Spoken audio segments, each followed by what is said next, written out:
Hi everyone, please take note of the following disclaimer. Please note that this video is for informational, educational, and entertainment purposes. It does not constitute financial advice. We are not registered financial advisors. Hello everyone, welcome back to the channel, and today we're going to discuss two brand new ETFs from Hamilton ETFs. The first one is QMVP, the Hamilton Champions US Technology Index ETF. So this is not a cover call ETF. It's not income oriented, but still warrants definitely a review. So let's see what this ETF is all about, guys. Exposure to 25 US technology companies, and in right here in bold, with an emphasis on profitability. Index outperformance versus the technology select sector index. We'll take a look at what index they're talking about in a second. We know that the technology select sector index is basically the XLK ETF from State Street, or that's the one that follows that index. Management fee very low management fee of 19 basis points. So this is a good fit for what kind of investors? A core technology ETF with exposure to some of the most profitable US tech companies, including the Magnificent Seven. It's going to be Canadian listed, obviously unhedged. So this is not going to be hedged to the Canadian dollar. And it says here, reduce concentration risk using a modified market cap weighting approach. So if we look at the insight or the article here, and Hamilton ETFs always has great articles. I highly recommend you read this article in full. But it basically explains their reasoning on why they created their own tech index, right? So the general premise is that not all tech ETFs provide the type of exposure investors might expect. A lot of traditional ones rely on market cap weighting, very popular market cap weighting, which means the bigger the company is, the bigger percentage it will have. So things like Nvidia, Apple, Microsoft make up a huge chunk of the portfolio, which but that also kind of focuses, like they say here, if it's just purely market cap weighted, focuses really exclusively on company size, right? AUM, if you will, market cap. Not AUM, market cap. AUM is for ETFs. Rather than the business quality, right? So like they say here, this could lead to meaningful exposure to companies with high valuation but less proven business models, right?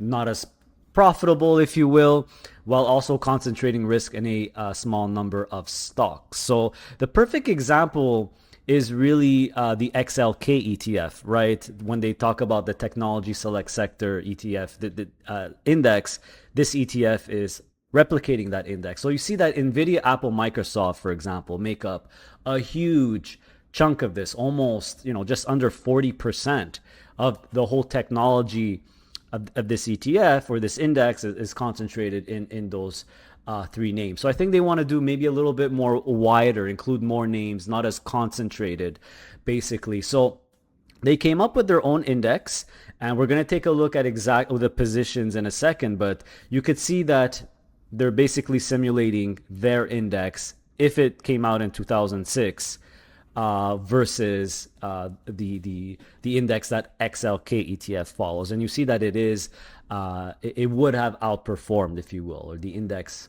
that Hamilton came up with, the selective Hamilton Champions US Technology Index, would have outperformed. So very, very interesting concept here. So the point is really an emphasis on profitability. When I see that reminds me of, or I think of, quality, right, which tends to favor large established technology companies with proven business models, management of concentration risk, limiting over-reliance on a small number of large holdings, right? So you could read through the whole article. I thought this was very interesting and really basically explains what they want to do with this index, and it really translates into the holdings, which is of course the most interesting part of a new ETF, and very important. You got to look at what's inside. So again, profitable companies, core tech exposure. So the Mag 7 is going to still be there, but notice the modified cap weight. So when something is purely market cap weighted, the big companies, no matter how big they get, big, it's going to take a huge portion, like we saw example, the XLK ETF. But this one, they're kind of the balance allocation here, 2 to 6%, right? So approximately 2 to 6% to avoid over concentration. So you have the stocks here. Of course, you'll recognize a lot of them. If we look at the holdings, which are 25 stocks, you see that Google, Meta, Apple, Tesla, Broadcom, Nvidia, Microsoft, Amazon, right, are still the bigger percentages. But you see like it's not really over. Google, for example, right now, as of December 31st, the holdings here is not over. It's 6.62%. So you see like Nvidia is not the top position. So there's still a little bit more concentration in the Mag 7, if you will, but it's not over concentration. It's a little bit more balanced. It's a little bit more balanced. And you could see that there's some other names in here, which names that might not be considered pure tech and that are not in XLK, right? You'll notice in XLK, Google's not here, Tesla's not here, Netflix is not here, amongst other things, right? So in here you have a little bit more diversification. So you have things like Tesla, you have things like Google, who have, stocks that have been doing really well lately.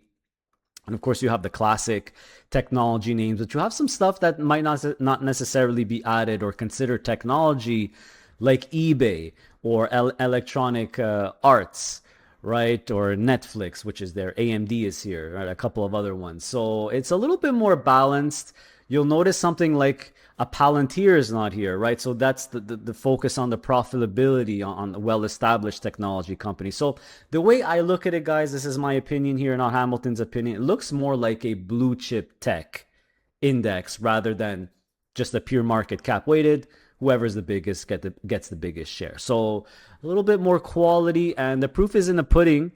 I mean, they're basically simulating with this chart here their index versus the technology select sector index over time since 2006. Of course, past returns doesn't guarantee future returns or future trends, but you could clearly see that obviously their index is well thought out, which is pretty much what Hamilton does. They always come out with well thought out products, in my opinion. So yeah, nice diversification, very low management fee, 19 basis points, not hedged to the Canadian dollar.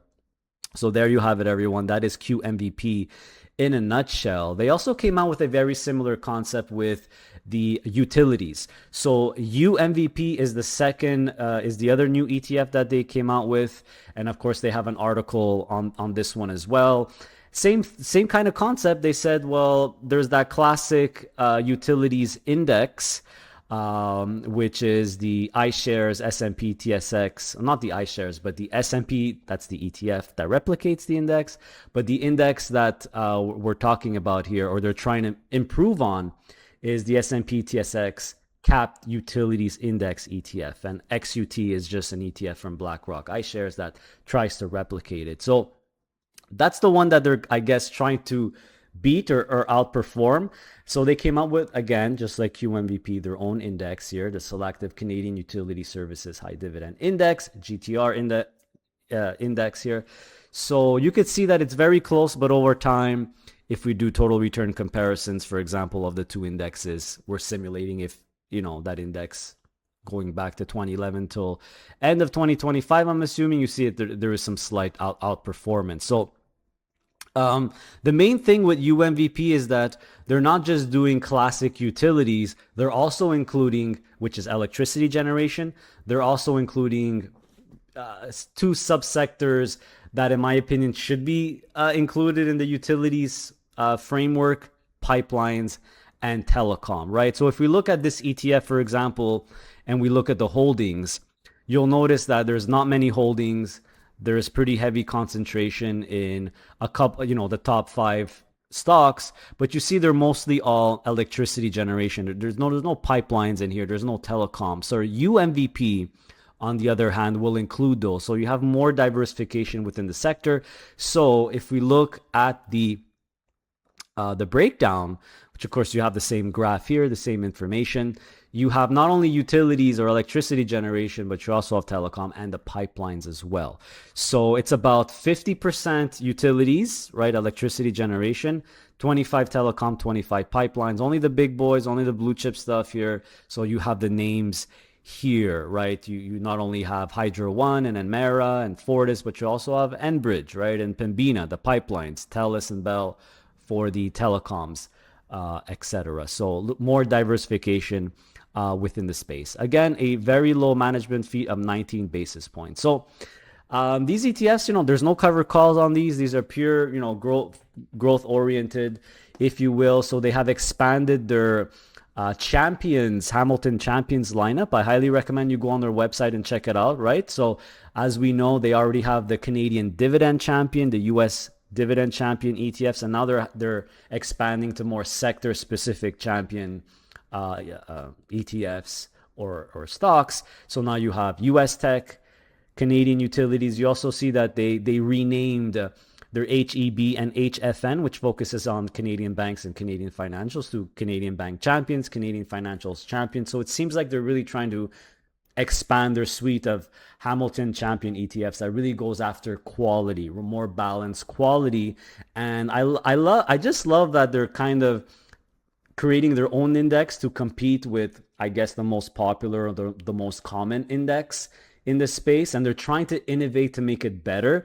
That's what I really like personally about Hamilton ETFs. They always seem to be innovators and trying to make things better. I really like that. So there you have it. Let me know if you have any questions or concern. It's not really super complicated to understand these. I highly recommend, they came out with press releases and articles, one specifically for QMVP. You could see all the reasoning behind it. Same thing for UMVP, all the reasoning behind it. Go on the website. They have great information and details. They're telling you exactly what they're trying to do with these ETFs. So hopefully more champion ETFs comes out. Always looking forward to the new products from Hamilton ETFs. And that's it, everyone. So take care, stay safe, stay passive, stay honorable. See you next time.